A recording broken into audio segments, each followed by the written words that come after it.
All right, good morning, everybody, and welcome to Friday of World Dairy Expo. Thank you all for being here, and thank you so much for attending our Tanbark talk this morning. I gotta say, I'm so fired up about all of our Tanbark talks this year, especially this one. I mean, how incredible is it to have, I think, like the dairy industry's Olympian here with us this morning? Let's give her a round of applause. Elle, Pierre, St. Pierre. Elle grew up on her family's dairy farm in northern Vermont, which is a 40-cow dairy farm. She worked hard there throughout her life, and that really instilled a strong work ethic, which led her to running at the University of New Hampshire. She studied nutrition during her time at New Hampshire, and I found while I was doing some research that she was an 11-time All-American in addition to excelling at school. So impressive, which really set her up for her career in running. She started to excel at running, obviously, during that time in college and went on to be a professional. She has broken 2 American records, the indoor 1 mile and indoor 2 mile. She has qualified for 3 world championships and won a world silver medal in the 3,000 meters. At the 2021 U.S. Olympic 1,500 meter trials, Elle led wire to wire, setting a meet record and personal best, at running that in 3:58:03. She also qualified for her first Olympic team, and in Tokyo, she finished 10th in the 1,500 meters. So amazing. On September 7, 2020, Elle married her high school sweetheart, Jamie, a dairy farmer, and the couple is expecting their first child in March of 2023. And let's give Elle a big round of applause. And moderating our Q&A this morning is Peggy Coffey. For 15 years, Peggy has been sitting down with dairy farmers and telling their stories as a dairy journalist, editor, and podcast host. She recently founded UpLevel Dairy as a resource for higher-level resources for dairy owners and managers ready to take their management and leadership to the next level. The UpLevel Dairy podcast launches later this month. Peggy and her husband, Kevin, have 4 children, and they live in De Pere, Wisconsin, and she is also an impressive runner and very, very accomplished individual. So with that, it is my pleasure to introduce Elle and Peggy Coffey.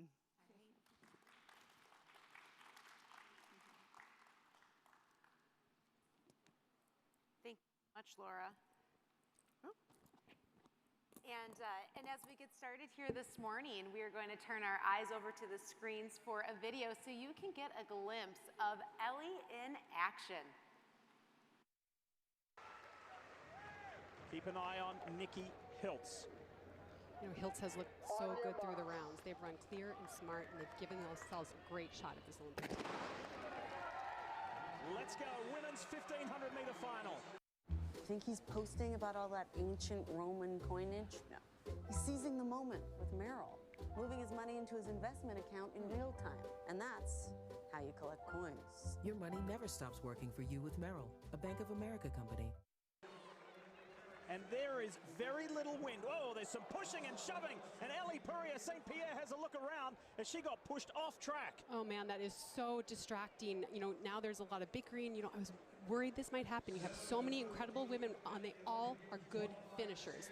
So nobody wants to take it out that hard. Nobody wants to be the one with the target on their back. And when that happens, you see bunching, people don't get out as quick, and you start to see some tripping. Well, this is quite interesting because Elle's comments after the semi-final was, it wasn't my plan to lead from the front, but I wanted to make sure I got out and got away from the mess behind. She just got tangled up in that mess. Yeah, you know, again, we saw this yesterday. That does such an adrenaline shot through your body, and then you have to come down from it and focus. She still has 1,200 meters to run. There's still a lot of running to do. She needs to relax, refocus on what she's doing right now. Corey McGee runs second.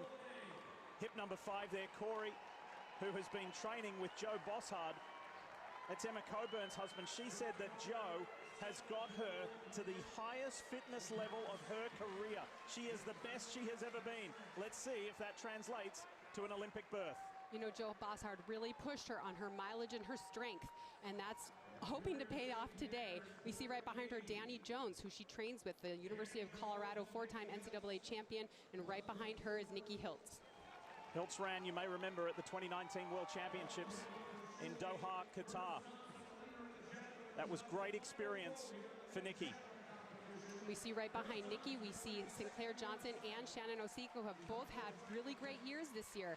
Both poised to make a run for it here. And then we see Simpson. Simpson is the veteran. She doesn't panic early on. She knows if she can keep her composure, stay in the hunt, she has a chance over that last 100 meters. So Jenny moves past Sinclair Johnson and up one more position. Field still led by Elle St. Pierre.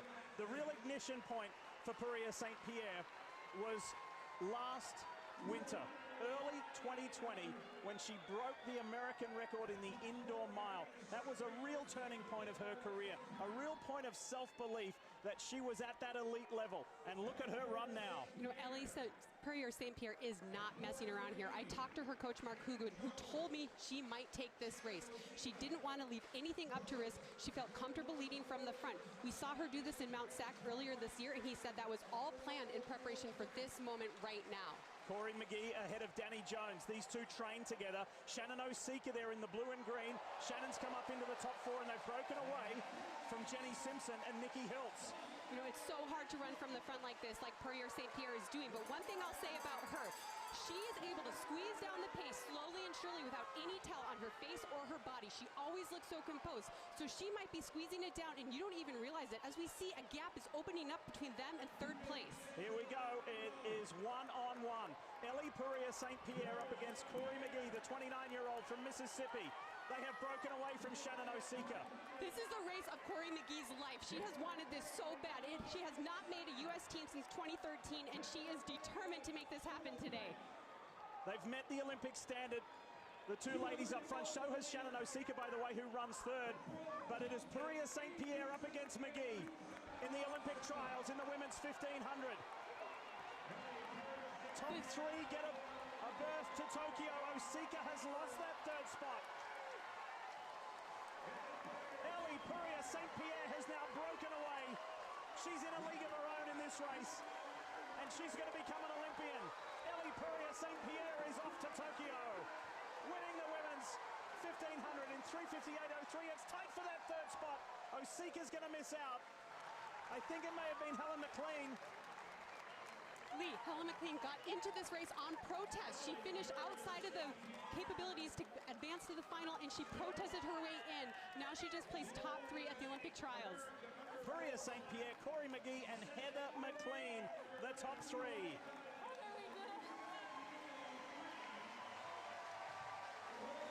What a run by all 3 of these women. A year away from competition just made St. Pierre more dedicated, more determined, and more confident.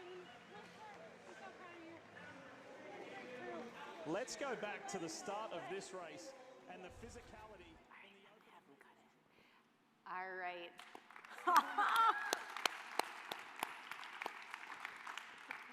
Who out there was feeling the adrenaline rush? And how cool is it that that woman that was running the 3:58 mile is right here with us today? And how exciting that she is one of our very own, having grown up in the dairy industry, hands in it. And Elle, watching you run that video, some of the things that you just can't help but get excited about. If you caught that part right in the beginning, as you were pushed off track by some of the other competitors, but able to bring back the steadiness and focus to get your head in the game and lead that race. It's those type of skills that you learned growing up on a family dairy farm that have made you a successful runner today. And folks, in our next hour, we are going to be highlighting Elle's background, her upbringing on a dairy farm, her career as a runner, and her heart for serving the dairy community. We'll spend a few minutes having questions up here on the stage, and then the last 15 minutes of our time together will allow you from our audience to ask a few questions as well. And so, Elle, just to dig right in, you are a dairy girl through and through, not just a world record, not just a U.S. record setter and an Olympic runner, but a dairy girl. And what people may not realize is that your roots are growing up on that family farm in Vermont. So tell us a little bit more about your background as a farm kid growing up on your family dairy in Vermont. Hello, everybody. Thank you for coming out. Yes, so I grew up in northern Vermont on a very small farm. I was 5th generation. My siblings and I were the 5th generation. So we milked about 40 cows in our tie stall. We had mostly Holsteins, but growing up, my siblings and I were always very active on the farm. You know, when I was younger, we had hired help, but as we got older, we didn't really. So my family really did all the work on the farm.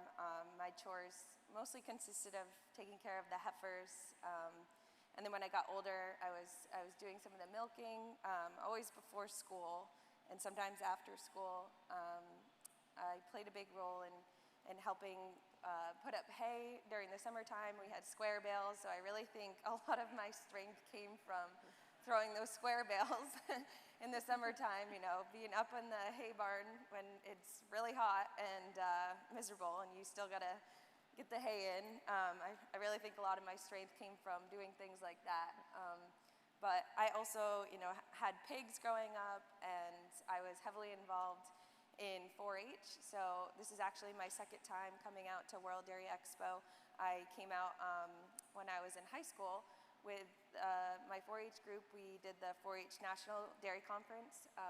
My husband and I, he was my boyfriend of the time, but we both came on that trip, and so we got to come to the expo, and I just still remember it being one of my favorite trips, and it's just so fun to think back to me then. And you know, I was on the cross-country team then, so was my husband Jamie. So every morning when we were in Madison, we would wake up and run, and it was like still dark out, and I remember all the kids were kind of like, the partiers were out late still, but me and Jamie were getting up to go run before you know, all the farm tours and everything during the day. But yeah, so 2 years ago almost now, 2020, my family sold our milking cows. So that was obviously a very hard thing that our family went through, but we still have some beef cows and heifers up at the farm, and I feel very fortunate that now I'm able to work on my husband's farm. So I've been pretty involved with that. Yeah, and tell us a little bit more about your involvement on your husband's family farm and what your roles are there. Yeah, so after we sold the cows, I was, or after, actually, it was after 2021, after the Olympics, when I was home more is when I started on payroll there. So that was my, my first time, you know, actually having a job there. I always helped growing up, like, you know, when I would go to Jamie's house, like I would help on his farm, and when he came to mine, you know, the same. But obviously the farms are really different. I, you know, had a small farm, and he has a large farm. They milk a few thousand cows on 3 different sites, and so it's a lot different for me, but it's been really fun to learn all of the different, you know, jobs and skills that you need to work on such a different farm. But you know, I don't really have a title there. I just kind of fill in where I can. I really enjoy working with the cows and the heifers mostly. So, you know, I'm trucking cows, sorting cows, helping with vaccines. I've really helped a lot with identifying like lame cows and kind of making, you know, adjustments for that on the farm. And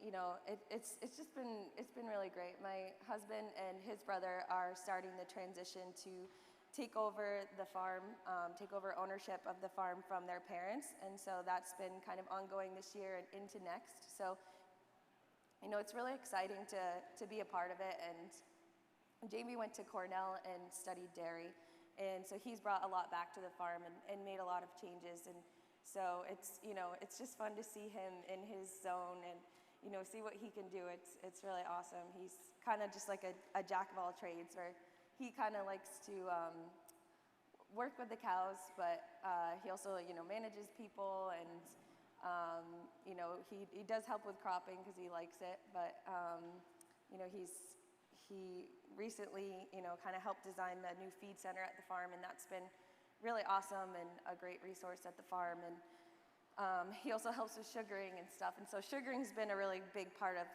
the farm, of their farm too. It's kind of nice because you know, the seasonal workers during the summer that are doing like cropping and stuff have a job during the winter time, and so they're kind of doing that. But Jamie really likes the sugaring. I'm more like the cows, so I'll work with the cows all day and then go and sit by the sugar rig during at night and kind of just sit there and relax while he's working. And for those of us that aren't familiar with sugaring, just give us a little definition of what that type of farming is. Yes, so I'm talking about maple sugaring. It's a Vermont specialty where we tap the trees and we boil down the sap to make delicious maple syrup. But yeah, it's pretty great. Yeah. Thank you, Elle, for sharing that background from coming from a family dairy farm and being hands-on, mowing those hay bales, milking those cows, and also your role today on the family farm that you're part of through your husband too. And that's part of your identity is your dairy background, and that's so much of who you are. But what so many others know you for is your career in running. So take us back to your days as a kid in Vermont, growing up. When did you get your start in running? So I was always active on the farm and doing different sports. I feel like I just built up a level of strength from an early age. And I guess the first time that somebody recognized me as a good runner was actually during basketball tryouts. My freshman year, I was trying out for the varsity team, and we had to do a 1 mile run. And I basically just blew everybody out of the water. And so the assistant coach was actually the track coach. The assistant basketball coach was the track coach. And so he was very excited to see how well I did at this 1 mile run. And so he convinced me that I should run track in the spring, which I really didn't want to because I loved softball. But after basketball season was done, he started helping me train to run track. So he would drive his truck behind me up on the back roads of Vermont and kind of just follow along. And, that worked out pretty well. But one day he did get pulled over because it was suspicious, which is really funny now, obviously. Yeah. He was just helping me. But, and so I ran in high school, and we didn't have a cross-country team my freshman year. So I played soccer that year, but the next year we started a team, and it was really small. It was really just me and a few other kids, and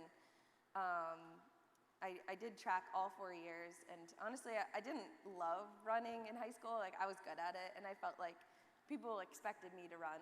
And, I liked it, but it just wasn't what I loved. But I ended up getting a scholarship to go to run in college, and so that's really where I fell in love with the sport, and I was introduced to so many amazing other runners and people.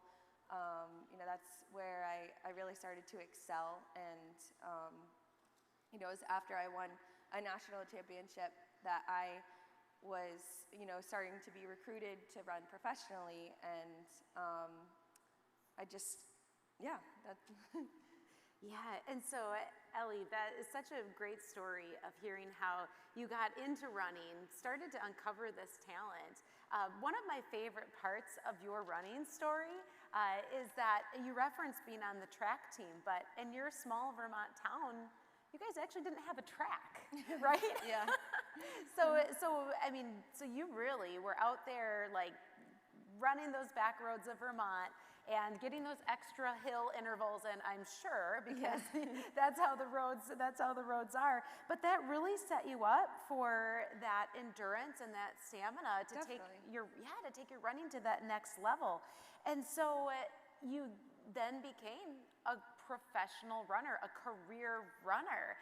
And that's something that many of us might be curious about. How does that work? How does being a professional runner work with, training and endorsements? Just open our eyes a little bit to that career of professional running. Sure, yeah. So like you said, I feel like the back roads of Vermont definitely helped me. I didn't need all the bells and whistles, and I think that kind of set the stage and really grounded me as a runner and as an athlete. But running professionally was not what I thought I would be doing as an adult. I feel like we all have an idea or an image of what we will do when we're older, and if you would have told me that I was a professional athlete or a professional runner, I probably would definitely not have believed you. So I think it's kind of an unknown career to the public. It's it's a lot different than maybe some other professional athletes. So most professional runners have one shoe sponsor. So I'm sponsored by New Balance, and they can be a part of a team or they can run individually. It's kind of like everybody has their own individual contract with their shoe sponsor. And then they can have other sponsors, like I have a few dairy sponsors, and it's really just individual, like what your personality is and what you can bring to the table. Or most professional runners kind of, their goals are the Olympics and based on the Olympic cycles. So there's, that's a 4-year cycle where there's the Olympics and then there's 2 world championships and then 1 off year. And in that off year, a lot of times people go over to Europe and race. There's different leagues over there. The Diamond League is like a really big league that a lot of professionals kind of strive for. But the racing season is mostly during the summer, but also some people do indoors. But the fall time is kind of the downtime for us professionals. But the biggest change for me as a professional was that I was in charge of my running. Like everything that I do, everything about my training is kind of like up to me. It's my responsibility. Like I have my team and I get my training from my coach, but like it's my job now, and it's not just like I'm on a college team. Like this is my job, and so it's my responsibility to get enough sleep and to hydrate and take care of my body. And that was a big change for me going out to Flagstaff. We do a lot of training in Arizona at 7,000 feet altitude. So we got to Flagstaff, Arizona, which is a great town, but there's just like not a lot to do other than running, and you're just exhausted all the time. So after you run, you kind of just go home and like take a nap, make lunch, stuff like that. And that was really different for me because, as a farmer, I was always used to being so busy on the farm and always having something to do. And so now as a professional athlete, it's kind of like if you're doing stuff during the day, then you're not, like, that's kind of frowned upon. So it's really a different kind of lifestyle for sure. Yeah, and especially with that rest portion, because you didn't grow up sitting still. No. And neither I'm sure your husband doesn't sit still much, nor anyone around at the farm. So this is a discipline to focus on that rest portion and letting your body do what it needs to do so that you can perform at this high level that you perform at. And touch a little bit more, if you would, on your training. So you mentioned going to Arizona to Flagstaff for some of your training. You also do some training in Boston as well, right? So tell us a little bit more about how that works with having a couple different locations and, traveling for training and that. Yes, so I do travel a lot. That is another kind of staple of the professional career. I'm all over the place. Our team is based in Boston, so when I signed with New Balance, the team that I joined is based in Boston, so I did get an apartment there and moved there right after college, and spent most of my time training there with my teammates. But now as I've gotten older, I've really wanted to kind of be in Vermont. Like that's where I love, and my family's there, my husband's there, the farm is there, and so it's really different. Like I feel like a lot of other professional runners don't kind of have this other career. So I do quite a bit of training now on my own, but I do go down to Boston mostly during the summer for the workouts, and then we spend a few months out of the year in Flagstaff. So I feel very fortunate that my husband comes out to visit me when I'm out there, but I do get very homesick when I'm out in Flagstaff. But the training is really intense, like especially when it's close to racing season. When we're gearing up to racing season, I'm running about 80 miles a week to 85 miles a week. So that's running twice a day. 2 days out of the week I do a hard session, so like on the track, like a track workout, running like race pace for different intervals, or sometimes we do like tempo work for more strength stuff. So that's 2 days a week, Tuesdays and Fridays. With Sundays it's Sunday long run, so Sundays are anywhere from 14 to 16 miles all at once. And then Saturdays are my kind of down days or off days, which was when I first became a professional, I took off days like as off days, but now it's kind of like run 4 miles and that's your off day. But I also have incorporated a lot of lifting and gym work into my, my training, which has really benefited me. That wasn't something I did in college, and I've really enjoyed it, and I feel like I had that natural ability in the gym just from growing up on the farm, and so it's nice to be more intentional about it, and you know, it translates well to the track.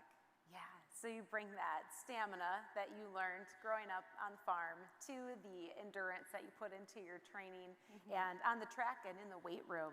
And Elle, just to kind of recap where we're at with this story, so what we've shared is growing up on the farm in Vermont, starting to develop and really see that you were pretty good at running, pretty good. But as you said, maybe not quite in love with it until you get to college. And that's where you find your group, you find your niche, have the opportunity to push yourself to that next level, and then become a career runner.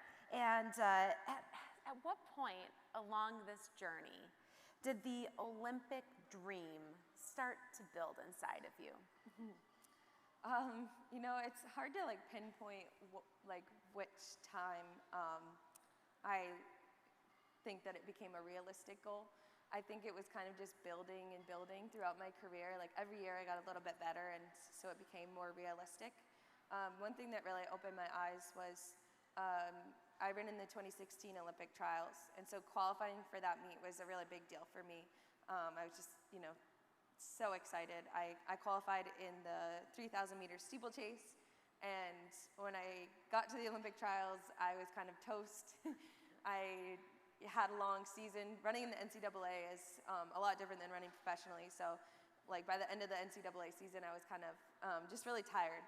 But anyway, so I didn't do that well at the 2016 Olympic trials, but that was kind of my first like taste of seeing what you have to do to become an Olympian, and that really started to kind of get the ball rolling. And you know, I think just like I said, like every year I got a little bit better, and so it became more of a realistic goal. But I think I really started to think about it more as a professional, and I qualified for my first World Championships in 2019. I went to Doha, Qatar, in the 5,000 meters, and that was, so qualifying for the World Championships is the same process as qualifying for the Olympics. So that was kind of like when I realized, like, okay, I can do this. That was, you know, a really, really special meet for me, and honestly, I feel like it's just so easy to doubt yourself all the time. So like, I always wanted to be an Olympian, but like thinking that I could do it was like another thing. And I remember this one run in particular, I was in Flagstaff, kind of just like dying on this long run. And I was running with the sweetest girl, and she was an Olympian. And she, we were just talking about the Olympics and the next cycle and everything, and she told me that I was gonna be an Olympian. And I thought she was just being nice, but she's like, no, you're gonna be an Olympian. And like, she was just so adamant about it, and she knew that I was strong enough, and she said that she knows what it takes. And so that, you know, that really, that helped me. I think that was like a turning point, and so I feel very thankful for that. Yeah, she could see that in you. Yeah. And so speaking of the Olympics, 2020 was supposed to be an Olympic year, right? Yeah, but like many of us, COVID impacted our schedules and our plans for that year. And so for you, Elle, it brought an unexpected turn, and that turn was actually something you're very grateful now, because it brought you back to the family farm for a summer. So tell us how you spent the summer of 2020. Yes, so like I said, I'm usually on the road, like always on the road as a professional. And so this summer, it was March 2020, and our coach texted us and said we couldn't have practice the next day because of COVID. He's like, I don't know what this is. Like, just go home for 2 weeks and we'll meet back up in 2 weeks for practice. So I go home, I pack my bag like with not a lot of stuff, and I go home. And then I ended up staying there for like the rest of the summer because of COVID. Like we didn't have any races, we didn't have practice really. And so naturally I was home. I was helping my dad on the farm every morning, and helping my parents. And it was, you know, it turned out to be a really special time in my life that I got to spend every day with the cows and with my family working on our farm when normally I would be away traveling, and I didn't know at that point that we would be selling the cows that winter, and so it ended up being a really sweet time in my life, and it kind of helped me find the kind of silver lining of COVID. You know, it was unfortunate that the Olympics were postponed and that I didn't get to have a racing season, but it was kind of like a pause, and I got to go home and do something else that was really important to me. So reconnect to those roots. And speaking of those dairy farming roots, share with us, Elle, a few things that you learned on a dairy farm that have helped build you into the successful runner that you are today. Yes, I get this question a lot, and I still don't know which direction to go with it. Like, honestly, I think just growing up on a farm has made me who I am, and it's hard to say totally, but there's so many things. Like, I've definitely learned a work ethic on the farm, and I feel like that's like the one that everybody goes to. Like, yes, you work hard on a farm and you work hard as a professional athlete, and so that has really translated well for me. Like, just growing up on the farm, you know, you have to work until the job is done. Like, you can't just quit because you're tired. You know, the cows need to get fed, they need to get milked, you need to get your hay in. And, you know, I think that is one lesson that I really carry with me in my career is, you know, I'm given this training plan and I need to accomplish, or I need to do the things on the training plan, and that's the job ahead of me. And so that's something that I learned on the farm. And I also think dairy farmers are just incredibly resilient, and that is also something I carry with me. You know, there's so many variables and things that go wrong on the farm day to day and year to year, and farmers just keep bouncing back. You know, there's things that you can't control. You can't control the weather, you can't control the grain prices and the milk prices, and people have been through a lot of hardships on farms, and you know that it's kind of like just really similar to running. Like, you can train for years, and then it comes down to the day, and if you don't perform, or you got the stomach bug the week before, or, you know, there's so many things that could go wrong. Like, you're not going to quit being a runner. You're still going to show up for the next one and wait for the next opportunity, and that's definitely something that I learned on the farm. And you know, like I said, just the physical strength is as my backbone, and you know, working towards goals. And you know, also I think on the farm, just from a young age, I've learned about the circle of life and biology, and learning how to take care of the animals, and you know, how important it is to do that. Like, I think cows are really similar to athletes. That might be a little bit corny, but like, if you think about, you know, giving them the right proper nutrition, and you know, the best place to lay down, and you know, the best, most comfortable housing in order for them to perform well, that's, you know, basically professional running. Like, I take care of my body and feed my body right, and train hard, and then perform my best. Excellent. Thank you for sharing that. And so just to recap a few of your highlights there, we talked about that work ethic that you learned from such an early age and put into practice through dairy farming and then in your career as a runner. You touched on that resilience piece, and that is you, that is your family, that is what you've seen your whole life, is people bouncing back, working through things, and setting themselves up for that highest level of performance. And so fun too to see how you look at the cows you take care of now on the farm, and you can lay that next to the way that you know to take care of yourself, and help them reach their peak performance as animals too. So some great nuggets of wisdom that you're sharing with us about the things you learned on the farm growing up that have helped you be successful in your career as a runner. And so also, Elle, you have really strong social media following. And so how many of you follow Elle on Instagram? Yeah, a lot of fans in the room. Right here also.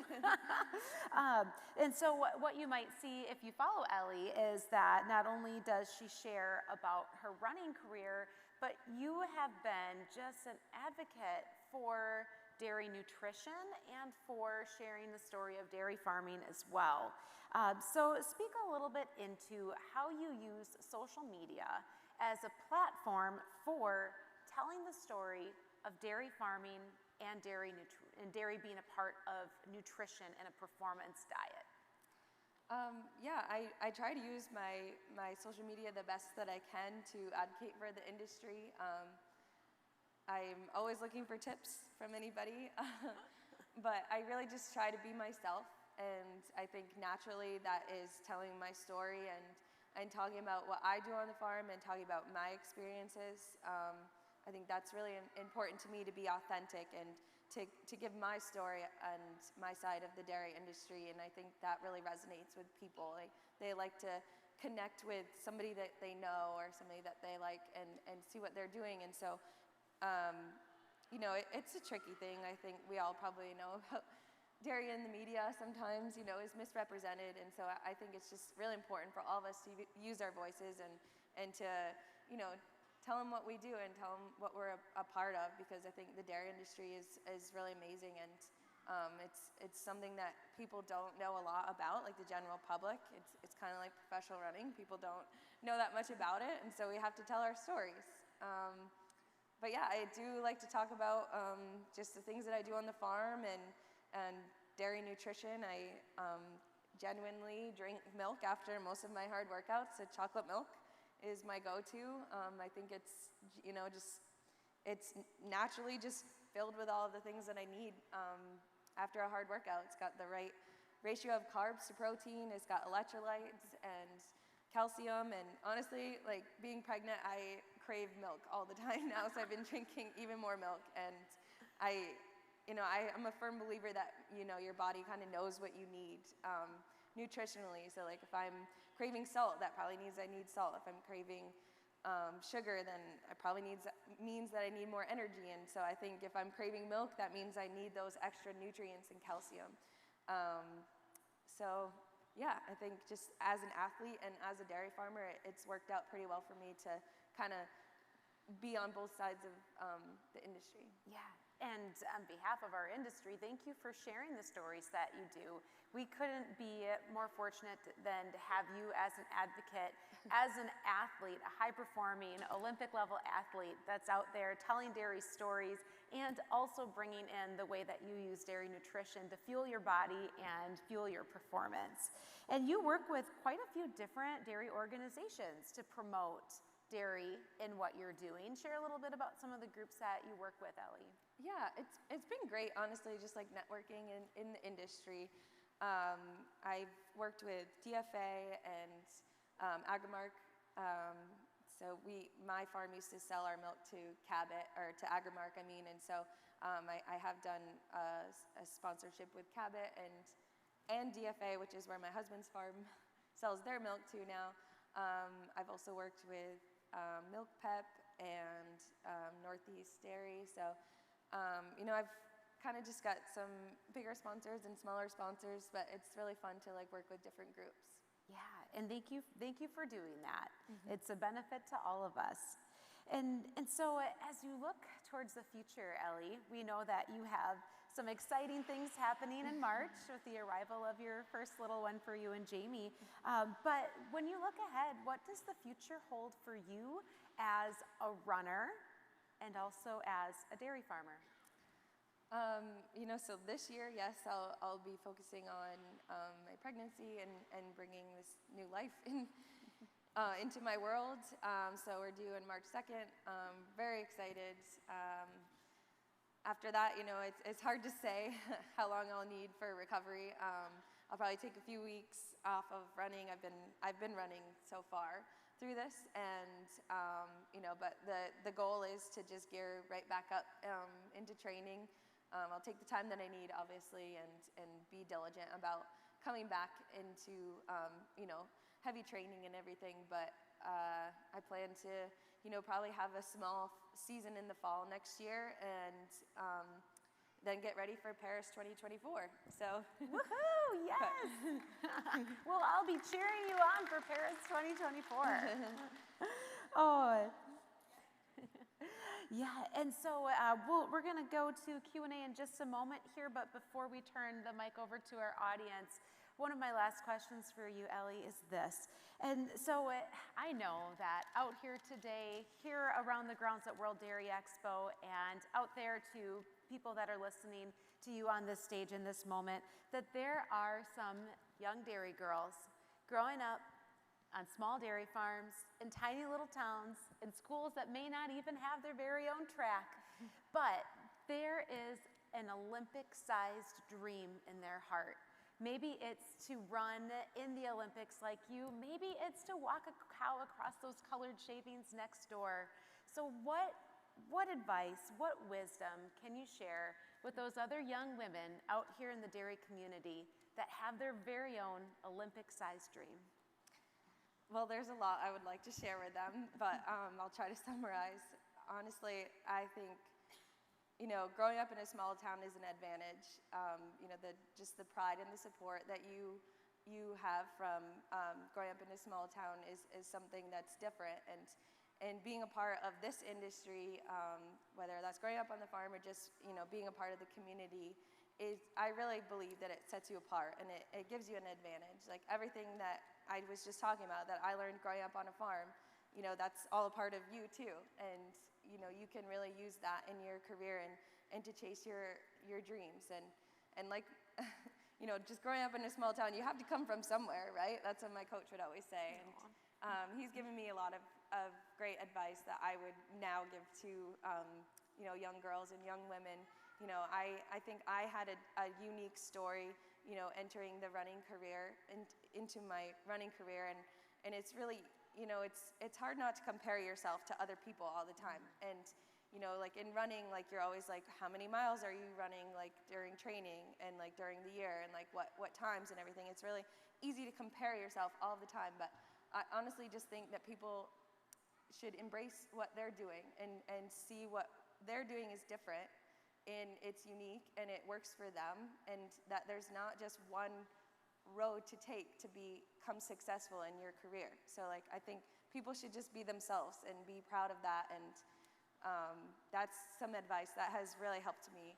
And I think just along those lines, you need to have confidence in yourself. You need to believe in yourself, and that's something that my current coach has really helped me with. And he just has the utmost confidence in his athletes, and he was an athlete himself, and he said that once he figured out that the people he was competing against, these big names, the people that were running these big times were just people, like the same as him, then it became like less so idealistic, like it was not attainable. Like once he realized he belonged, then he was able to. So I really just think, just have confidence and know that you can do it. Like how many people have seen somebody do something and it really surprised you? Like what if they didn't believe in themselves? They had to believe in themselves. That's like the number one thing. And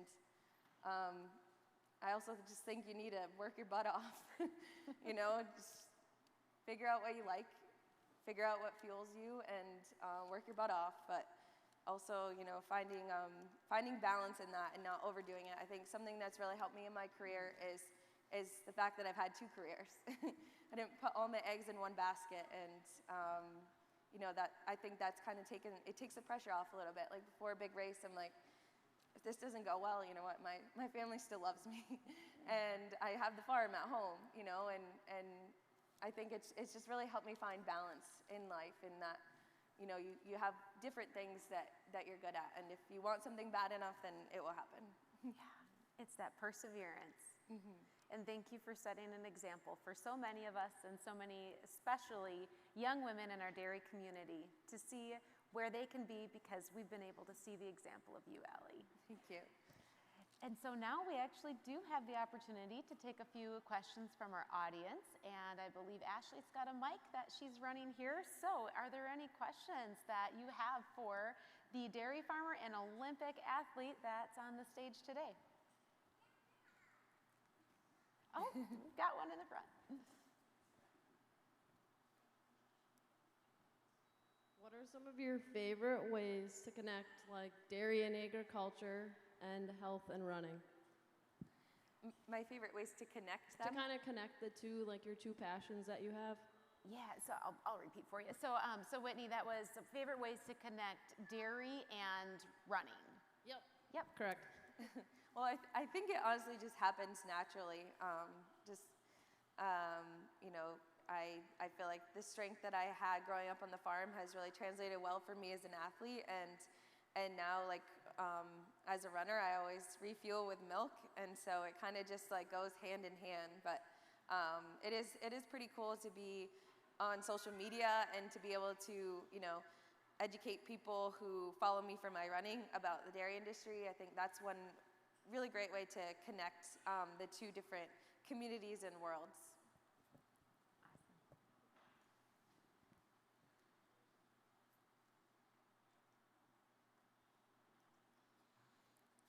So as dairy farmers, sometimes we receive criticism for what we do. And I'm curious if you have also maybe received some of that criticism, and how do you handle it? Yes, it's a tricky thing to do. I recently posted something on social media about just dairy farming and it being sustainable, and I just received a lot of bad comments on my social media. Like, I think we've all seen, you know, these people on the internet. They just honestly, like, I think it's just like fake accounts. Like, it could really get in my head. It could bother me a lot, but I just kind of choose to ignore it. Like, you could tell them all the reasons why you think what they say is not right, but honestly, like, at the end of the day, it's just not really worth arguing. Like, a lot of times I just end up, you know, ignoring the really obnoxious comments, but like sometimes it's nice to like have a conversation with somebody if they have an open mind, you know, and I think it's important for dairy farmers to also keep an open mind, and I genuinely think that people have, you know, they have the same goals and the same values. I think people want milk to be made, you know, sustainably and to treat animals the way that they should be. I think that the problem is that people are just so disconnected from our world, and so they don't know what that necessarily looks like. And so I think just like trying to be positive and explaining that, you know, in a respectful manner is what I've done so far. But honestly, like, just like having a presence on the internet through running, like, has taught me that there's just internet trolls and you can't do anything about them. Like, it's kind of like, I just don't even view some of the really bad comments as people. Like, honestly, I just ignore it. Good advice, Ellie. Thank you. But thank you for being persistent and continuing to share dairy's messages online too. Other questions from our audience today? Yes. As a fellow Cabot girl, what's your favorite Cabot product? Oh boy, I can't narrow one. I obviously love the cheddar. One thing that my husband and I really like is the spreadable cheese, the sharp cheddar. It's really good. Those tubs don't last long in our house.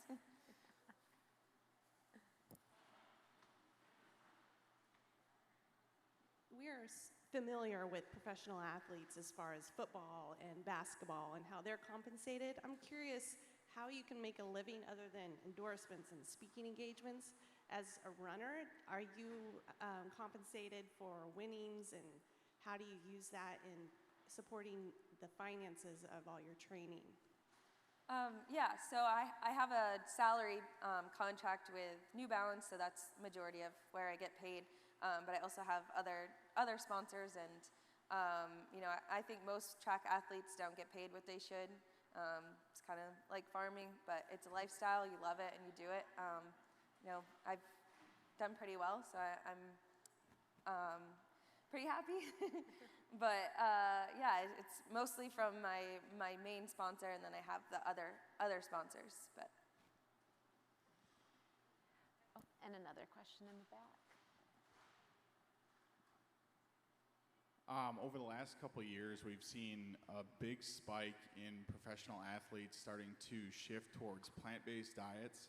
So I'm curious, being a professional athlete, given your background as a dairy farmer, do you ever have dialogues with some of your peers on the running circuit about what it's like being on a dairy farm, all the benefits of dairy farming and dairy products? Just curious if there's ever been a dialogue with some of your peers. oh, definitely. You know, obviously like telling my story online, but also like when I go to Flagstaff, that's kind of like a hub for professional runners. So I get to run with a lot of different athletes from all over the world, really. And so you kind of just like meet up in places and go for runs. So you're running with people that you've never even met before. And it's kind of fun to have those kind of conversations with them. And I think I found that they really appreciate like hearing from people in the industry. And it kind of changes their perspective some. I've had some great conversations with runners. Sometimes like it gets heated and then the pace starts to pick up. But for the most part, I really just enjoy talking about it and explaining that, the protein and the nutrients in milk is more bioavailable for humans to digest and to utilize. And, it's just a better quality protein. And so, if their stomachs can, some people have intolerances. Like that's the one thing I can't really argue with. Not gonna lie, when somebody says they're intolerant, like I'm just kind of a little bummed. But I've really enjoyed having the conversations with a lot of different athletes, and I don't know. I feel like there's people who drink milk every day, and they're just not like that loud about it. But the people who drink the plant milk are like really loud. So. And you get to be the living example of dairy products, real dairy products at work with your performance when you're running alongside some of your plant-based friends. Yeah. And I hope that you give a nice kick at the end of those training runs as a billboard for real dairy products. Other questions from our audience? We have time for a couple more.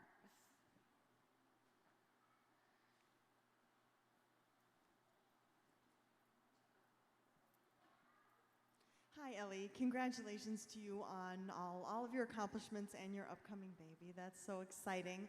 Thank you.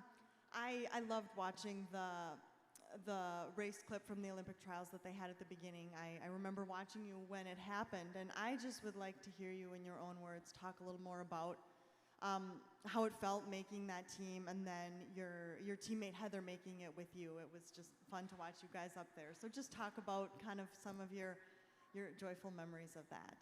Sure, great question. So I trained years and years for that one race, so it all kind of came down to that day. Obviously, the Olympics were postponed, so I even had an extra year in there to train and really feel the most prepared for that race. And I really think I was the fittest I've ever been at that race, and it was so nerve-wracking before. What they didn't show in the video is that we had 2 races before that, so that was actually my 3rd race of the weekend. And so at that point, you're pretty tired, but you just have to have the confidence in yourself. And everything that I had done leading up to that was preparing me for that moment. And I was doing like a lot of workouts specifically at that pace, and leading a lot of workouts. And the one thing that you prepare for is the unknown. Like you just don't know what's going to happen in a race. Like you could run the 1500 3 times again and it would be a different result. So you just know it's going to be fast and it's going to be hard. And I knew that I had the strength and the speed to go fast, and so I wanted to make the race fast. I think like if you sometimes the race gets tactical, it starts slow and then it winds up. And honestly, then is when I think the people who are the strongest are not necessarily coming out on top, because it's kind of like who has the best kick and the best positioning. So I didn't really want to lead the whole race, but I did get pushed off the track, as you saw in the beginning. So I hardly remember it. Like I remember stepping off the track and like trying not to land on things, and then just jumping back on. But honestly, it kind of gave me an adrenaline boost, and I just went after that, and I didn't want to lead the whole race, but it just ended up that way. And I actually ended up injuring my foot pretty badly when I got pushed off the track. So that's not something I have talked a lot about, but when I landed, I kind of just landed on my foot wrong, and it didn't hurt in the moment at all. But the spikes that I'm in, like there's just not a lot of give to go sideways. So I actually tore a ligament in my foot and had stress reaction in my in the navicular bone. And so I didn't really notice it until I was doing my victory lap, and I didn't feel well. My foot didn't feel very good. So anyways, that kind of wasn't the best lead up for Tokyo, but it was still just such an amazing experience. Just, my friend Teresa was there. She's right up here in the second table. She came with her husband to watch, and so we had a few friends and all my family there to cheer me on, and it was such a special time, just like making that team and being able to celebrate after, and making it with Heather was just like something we had just talked about and just like hoped for and dreamed for, and so the fact that it actually happened was just so surreal. Oh, and that was the moment dreams became reality. Yeah. Probably have time for about one more question from our audience, if anybody has one last burning question for Elle. We've got one right up front. So earlier, I think on Wednesday, maybe, at the Tanbark, there was what was it, the Good Sport? Yep. The product that is an electrolyte that's actually derived from dairy. I'm curious if you've drank or maybe consumed that product and maybe what your thoughts are on it. So the Good Sport product, that's what she's asking about. Have you heard of this or consumed it? I've heard of it. I haven't actually tried it, but I would definitely be more apt to try it because it's from dairy. I mostly just drink milk, but sometimes, like, if I'm looking for a little extra protein, then I'll use things like that product, or honestly, like Fairlife is great. Just anything that has the natural proteins from cow's milk. Excellent. All right. And before we wrap up, we've got time for about one last question, so I'm going to toss one over to you to close us out, Elle. And that question is this. You talked about your training and performance and all the things that have gone into that over the years, and you mentioned coaching and mindset. What is the best piece of advice when it comes to mindset that you have been given or learned that you can share with us today, and how to have that mindset of a high performer, mindset of a champion? I think it definitely comes from my coaches, but also just something from within. Like, I think somebody who wants something really badly, like, you're gonna make it happen, right? Like, if you are competitive and you want something, like, it's never just like a linear line to get where you want to go. And so I think a lot of times, like, people get lost in the weeds or like in the process of getting there. But I think it's really important just to, like, always just know that what you're doing is your best, and always just try to do a little bit more. So, like, every day I just try to do a little bit more, try to work a little bit harder, do what you can, but be nice to yourself too, like, I think every year I try to run a little bit more mileage, do a little bit faster stuff, and so it's all about that progression to get where you want to go. It's never just, you start down here and get up here, you kind of got to gradually get there, and just always be thinking about what your goals are, and think about, like, every day, is this going to help me get to where I need to go and accomplish the goals that I want to accomplish? And incredible focus, incredible discipline, and so much of that goes back to those dairy farm roots. Ladies and gentlemen, let's thank Elle one more time, this Olympic athlete, dairy farmer, for joining us today here at the Tanbark.